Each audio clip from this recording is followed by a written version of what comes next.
ఈ యొక్క ఏదైతే ల్యాండ్ పుల్లింగ్కి రైతులు ఇచ్చారో వాళ్ళ భూముల విలువ కూడా పెరగాలంటే ఖచ్చితంగా చేయాలని చెప్పటం, దాని మీద రైతులతో అటు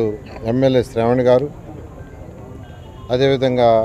భాష్యం ప్రవీణ్ గారు ఇద్దరు రైతు సోదరులతో మాట్లాడటం, వాళ్ళలో ఎక్కువ మంది ల్యాండ్ అక్విజిషన్ కాదు ల్యాండ్ పుల్లింగ్కే పోతామని చెప్పడంతో దాని మీద యాక్చువల్గా క్యాబినెట్లో నిర్ణయించడం జరిగింది. దాని మీద అయితే ఎంతో పర్ఫెక్ట్గా చేయాలి, ట్రాన్స్పరెంట్గా చేయాలనే ఉద్దేశంతో ఈరోజు శాసనసభ్యులు శ్రావణ్ గారు అదేవిధంగా భాష్యం ప్రవీణ్ గారు తర్వాత ఇద్దరు కలెక్టర్లు అదేవిధంగా వాళ్ళ అధికారులందరూ కూర్చొని సిఆర్డీ కమిషనర్ కూర్చొని అడిషనల్ కమిషనర్ గారు డీటెయిల్గా డిస్కస్ చేసి ట్రాన్స్పరెంట్గా చేయండి, ప్రజలతో మాట్లాడి చేయండి, రైతు సోదరులతో మాట్లాడి చేయండి, వాళ్ళ సమస్యలు ఏదన్నా ఉంటే మా దృష్టికి తీస్తారండి, మేము కూడా వాళ్ళ యొక్క గ్రామాల్లో తిరుగుతాము, సమస్యలన్నిటి చర్చించి